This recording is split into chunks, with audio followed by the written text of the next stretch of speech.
साथियों, एक ऐसी योजना है जिसमें आपको ब्याज से पूरी तरह से मुक्ति भी मिल सकती है। हर जरूरतमंद को इस योजना के बारे में सब कुछ अच्छी बातें अच्छी तरह पता होनी चाहिए, तभी तो हमारा गरीब भाई बहन उसका फायदा उठा पाएगा। यानी सरकार आपके खाते में कुछ पैसे अलग से डालेगी। जी हाँ दोस्तों, बिल्कुल सही सुना आपने। मोदी सरकार की इस नई लोन स्कीम के तहत अगर आपके पास सिर्फ आधार कार्ड है तो फिर आप 2,50,000 रुपये यानी कि 2.5 लाख रुपए तक का लोन मात्र 10 मिनट में ही घर पर बैठे ही ले सकते हैं।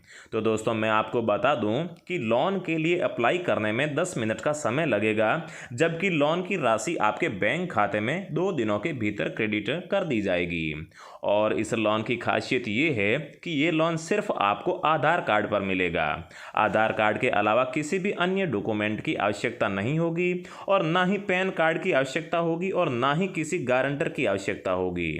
और इस लोन की सबसे खास बात यह है कि इस लोन पर आपको ब्याज भी नहीं देना होगा। इसके उल्टा आपको लोन में छूट या फिर सब्सिडी भी मिलेगी। और ये लोन कोई भी ले सकता है, चाहे आप किसान हैं, मजदूर हैं, छात्र हैं या चाहे कोई छोटा मोटा बिजनेस भी क्यों ना कर रहे हो। इस स्कीम में सबको बिना भेदभाव या फिर बिना गारंटर के लोन दिया जाता है, वो भी सबसे जल्दी और आसान तरीके से।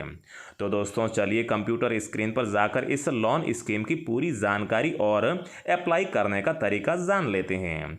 लेकिन वीडियो में आगे बढ़ने से पहले एक छोटी सी गुजारिश है कि इस चैनल को सब्सक्राइब और वीडियो को लाइक करके इसे व्हाट्सएप या फिर फेसबुक पर शेयर जरूर कर दीजिए। तो दोस्तों, ये लोन लेने के लिए मतलब कि इस लोन के लिए अप्लाई करने के लिए सबसे पहले आपको गूगल पर आना होगा और यहाँ पर आने के बाद में आपको PM स्वनिधि टाइप करना होगा। तो दोस्तों, PM स्वनिधि योजना का नाम सुनते ही आपको इस वीडियो को कट नहीं करना है, क्योंकि दोस्तों मैंने YouTube पर PM स्वनिधि योजना से रिलेटेड सारे वीडियोस देखे थे, लेकिन दोस्तों उन वीडियोस में से किसी भी वीडियो में जो है बिल्कुल ऑथेंटिक या फिर सही जानकारी नहीं दी गई है। हर वीडियो में यही बताया गया है कि PM स्वनिधि योजना के तहत जो है आपको यहाँ पर 50,000 रुपये तक का लोन मिल सकता है।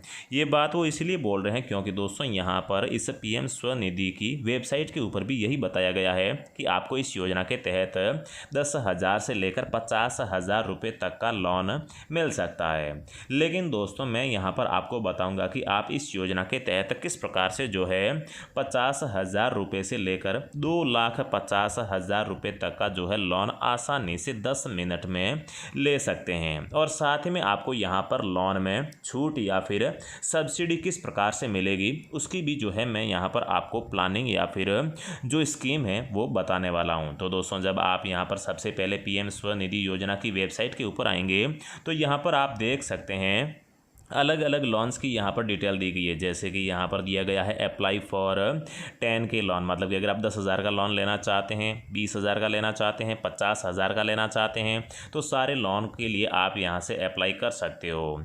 इसके आगे दोस्तों एक और सेक्शन आपको यहाँ पर दिखाई दे रहा होगा, अप्लाई फॉर कम लोन।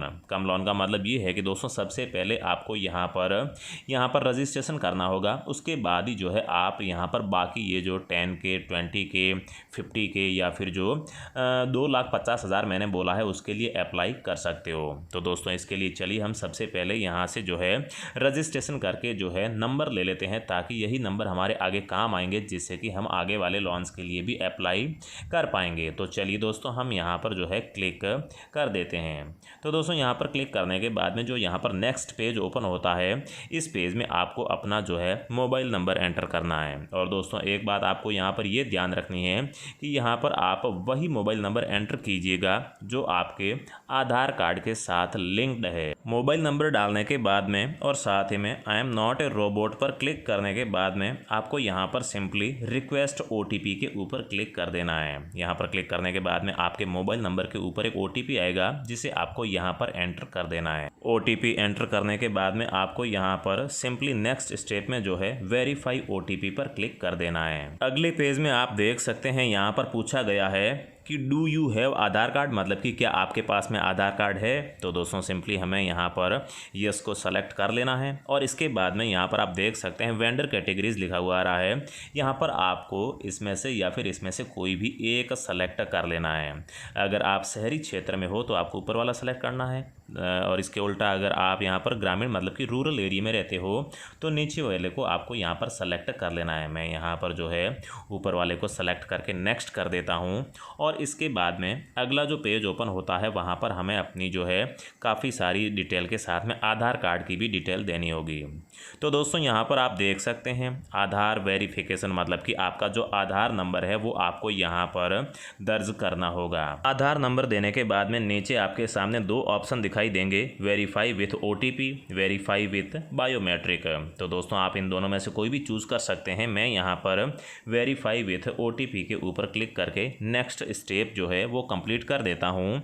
आपके आधार नंबर के साथ में जो भी मोबाइल नंबर रजिस्टर्ड होगा उसके ऊपर एक OTP आएगा, वही OTP आपको नेक्स्ट पेज में जो है एंटर करना होगा। तो दोस्तों यहाँ पर जो है मैंने OTP एंटर कर दिया है और इसके बाद में मैं यहाँ पर नीचे वेरीफाई के ऊपर क्लिक कर देता हूँ। तो दोस्तों आप यहाँ पर देख सकते हैं मेरा जो आधार वेरिफिकेशन है ये यहाँ पर कंप्लीट हो चुका है। इसके बाद में आपको यहाँ पर स्क्रॉल डाउन करना है और यहाँ पर जो है नीचे आकर आपकी जो पूरी डिटेल है वो यहाँ पर भर देनी है। जैसे कि आपका स्टेट कौन सा है, तो दोस्तों फॉर एग्जांपल मेरे ये केस में यहाँ पर राजस्थान है तो मैं यहाँ पर राजस्थान को सेलेक्ट कर लेता हूँ। इसके बाद में जो डिस्ट्रिक्ट है वो डिस्ट्रिक्ट सेलेक्ट कर लीजिए। इसके बाद में जो आपका वार्ड नंबर वगैरह है वो सारी चीज़ें आप यहाँ से जो है सेलेक्ट कर सकते हैं। फिर नीचे वाले कॉलम में जो है आपको यहाँ पर अपनी पर्सनल जो इन्फॉर्मेशन है वो यहाँ पर फिल करनी होगी, जैसे कि आप मेंबर ऑफ CIG हैं या फिर नहीं। तो दोस्तों ज़्यादातर लोग यहाँ पर मेंबर ऑफ CIG नहीं होंगे तो इसे नो पर ही देना है। अगर आप है तो आपको यस कर देना है। और यहाँ पर आप देख सकते हैं आपका जैसे ही आधार यहाँ पर वेरीफाई हुआ है तो इसके बाद में आपका जो नाम वगैरह है वो यहाँ पर ऑटोमेटिक ही आ चुके हैं, आपकी डेट ऑफ बर्थ भी आ चुकी है। लेकिन आपको यहाँ पर अपने फादर या फिर आपकी वाइफ या फिर आपके हस्बैंड का नाम आपको अपने हाथ से टाइप करके लिखना होगा। इसके बाद में यहाँ पर आप देख सकते हैं मैरिटल स्टेटस, मतलब कि आप शादीशुदा हैं या फिर नहीं वो आपको यहाँ पर देना होगा। इसके बाद में आपको यहाँ पर अपना जेंडर है ये भी ऑटोमेटिक ही आपके आधार कार्ड से जो है यहाँ पर कॉपी कर लिया गया है। और इसके बाद में जो सोशल कैटेगरी है, मतलब कि आप OBC SC ST जनरल कहाँ से हो वो आपको यहाँ से चूज़ कर लेना है।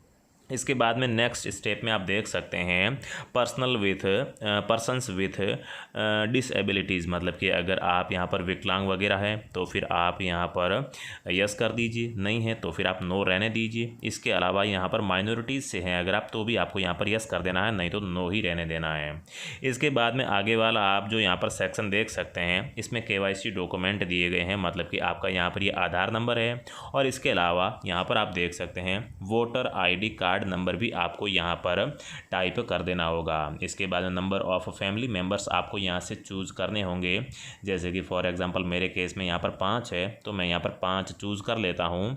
तो इसके बाद में आप यहाँ पर देख सकते हैं मेरे सामने 5 कॉलम खुलकर आ चुके हैं, मतलब इन 5 कॉलम में आपके जो फैमिली मेंबर है उनका यहाँ पर नाम टाइप करना होगा। और इसके बाद में जैसे कि आपकी सिस्टर है तो आपकी सिस्टर का यहाँ पर नाम लिखना होगा और उसके बाद में आपका उसके साथ में क्या रिलेशन है वो यहाँ पर से चूज़ करना होगा। जैसे कि यहाँ पर आप देख सकते हैं हस्बैंड वाइफ डॉटर वगैरह है। और इसके बाद में जो एज है वो एज आपको यहाँ पर टाइप कर देनी होगी। ऐसे एक एक करके आपको अपने जितने भी परिवार के मेंबर्स हैं उनकी पूरी डिटेल यहाँ पर फिल कर देनी है। इसके बाद में नेक्स्ट स्टेप में अगर आप यहाँ पर आएंगे तो यहाँ पर आप देख सकते हैं आपकी जो यहाँ पर डिटेल है या फिर जो एड्रेस है वो ऑटोमेटिक ही जो है वो आपके आधार कार्ड से जो है यहाँ पर कॉपी कर लिया गया है। और इसके नीचे आप यहाँ पर देख सकते हैं ये एड्रेस एज पर KYC है और यहाँ पर करंट एड्रेस आपको टाइप करना होगा। अगर आपका करंट एड्रेस मतलब कि अभी आप कहीं और रहते हैं तो वो आप अपने हाथ से भी यहाँ पर टाइप कर सकते हैं, लेकिन अगर आधार कार्ड वाला सेम ही एड्रेस है तो आप यहाँ पर सेम एज अबो पर क्लिक कर सकते हैं। सेम एज अबो के ऊपर आप जैसे ही क्लिक करेंगे सारी जानकारी कॉपी होकर नीचे वाले में भी आ जाएगी। फिर आपको यहाँ पर नीचे आना है और यहाँ पर आप देख सकते हैं वेंडिंग एक्टिविटी में जो है आपको कुछ इन्फॉर्मेशन देनी है। जैसे कि यहाँ पर नंबर ऑफ एक्टिविटी के ऊपर आप जैसे ही क्लिक करेंगे तो यहाँ पर आप देख सकते हैं कि आप यहाँ पर किस काम के लिए जो है ये लोन लेना चाहते हैं।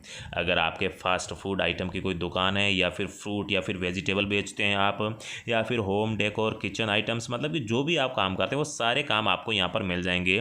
इसके अलावा अगर आप कोई सर्विस देते हैं तो सर्विस को भी चूज़ कर सकते हैं, या फिर आप कोई भी दूसरा काम करते हैं तो आप यहाँ पर ऑर्डर्स को भी जो है यहाँ पर सेलेक्ट कर सकते हैं। इसके बाद में दोस्तों ऑर्डर्स में जो है आप जो भी काम करते हैं उसकी डिटेल आपको यहाँ पर दे देनी है। और इसके बाद में आप नेक्स्ट स्टेप में देख सकते हैं प्लेस ऑफ वेंडिंग लिखा हुआ आ रहा है। यहाँ से आपको अपना जो भी जिस जगह पर आप रहते हैं, मतलब कि फिक्स जगह रहकर आप काम करते हैं या फिर घूम घूम कर काम करते हैं, वो डिटेल आपको यहाँ पर लिख देनी है। तो दोस्तों मेरे केस में फिक्स्ड लोकेशन है तो मैं यहाँ पर क्लिक कर देता हूँ। और साथ ही में यहाँ पर आपको जानकारी देनी है कि आप कितने सालों से जो है ये काम कर रहे हैं। साथ ही में आपका ये जो काम है ये कितने दिन तक रहता है, मतलब कि एक वीक में कितने दिन आप ये काम करते हो। तो दोस्तों ऑल डे करते हो, मतलब कि सभी दिन, तो आपको ऑल डे सेलेक्ट करना है, नहीं तो आप यहाँ पर मैन्युअली भी जो है एक एक दिन सेलेक्ट कर सकते हो। इसके अलावा यहाँ पर आप देख सकते हैं फ्रॉम टाइम टू टाइम, मतलब कि जो आपकी दुकान है या फिर आप जो भी काम करते हैं वो आप कब से लेकर कब तक करते हो। मतलब कि सुबह फॉर एग्जांपल मान लीजिए आपकी कोई शॉप है तो आप शॉप कितने बजे ओपन करते हो वो टाइम लिखना है, और इसके बाद में कब शॉप को बंद करते हो वो टाइम आपको यहाँ पर दर्ज करना है। इसके बाद में यहाँ पर लोकेशन एरिया ऑफ वेंडिंग में आपको जो है अपनी लोकेशन डालनी है, मतलब कि आपकी जो शॉप या फिर जो आप काम करते हैं वो कहाँ पर करते हैं, और साथ ही में नियरेस्ट लैंडमार्क को भी आपको डाल देना, और साथ में पिन कोड भी आपको डाल देना है। इसके बाद में आप यहाँ पर जैसे ही नीचे आएंगे तो फ्रेंड्स यहाँ पर आपको प्रूफ एज ए वेंडर का यहाँ पर एक ऑप्शन दिखाई देगा। यहाँ पर आपको बाकी सभी में जो है नो करना है, लेकिन ये जो पहला वाला आपको ऑप्शन दिखाई दे रहा है यहाँ पर आपको सेलेक्ट के यहाँ पर ऑप्शन पर क्लिक करके आपको यहाँ पर यस कर देना है, जबकि बाकी ये जितने भी ऑप्शन हैं इनमें आपको जो है नो कर देना है। इतना करने के बाद में फिर से आपको यहाँ पर नेक्स्ट स्टेप में आना है। यहाँ पर आने के बाद में जो है आपकी यहाँ पर जो इनकम है उसके बारे में पूछा गया है। तो दोस्तों आपको यहाँ पर जो अपनी इनकम है ये 1 लाख रुपए से कम दर्ज करनी है, तभी आपको यहाँ पर लोन मिलेगा। अगर आप 1 लाख रुपए से ज़्यादा यहाँ पर अपनी इनकम डाल देते हैं तो फिर आपको यहाँ पर लोन नहीं मिलेगा। साथ ही में दोस्तों आपका नेम ऑफ बैंक डालना है, आपका जिस बैंक में खाता है, और साथ ही में उसका IFSC code, branch, account number, ये सारी डिटेल दे देनी है। और उसके बाद में अगर आप डिजिटल पेमेंट करते हैं तो फिर आपको यहाँ से यस कर देना है। इसके अलावा यहाँ पर आप देख सकते हैं एग्जाइटिंग लोन आउटस्टैंडिंग, मतलब कि अगर आपने पहले से कोई भी लोन ले रखा है तो उसकी भी पूरी डिटेल देनी है, जैसे कि किस बैंक से ले रखा है, कितना लोन ले रखा है, EMI क्या है, मतलब कि किस्त कितनी है, ये सारी डिटेल आपको यहाँ पर दे देनी है।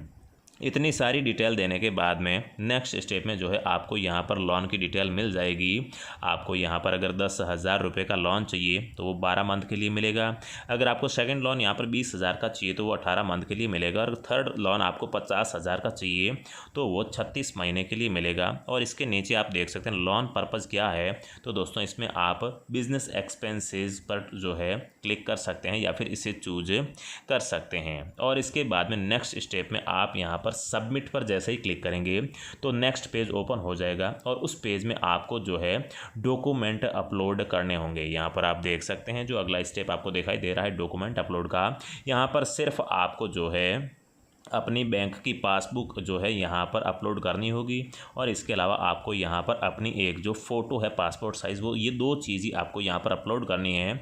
और इसके बाद में जो आपका एप्लीकेशन है ये यहाँ पर जो है फाइनल सबमिट हो जाएगा। तो दोस्तों इस वीडियो में अभी तक तो हमने बात की है कि जो ये लोन है ये आपको 50,000 रुपये तक का मिल सकता है। तो मैंने वीडियो की शुरुआत में किस प्रकार से बताया कि आपको ये जो लोन है ये 2,50,000 रुपये तक का मिल सकता है। तो दोस्तों जब आप यहाँ पर PM स्वनिधि योजना के तहत पहली बार अप्लाई करते हैं तो फिर आपको यहाँ पर सिर्फ जो है 10,000 रुपये का लोन ही मिलेगा।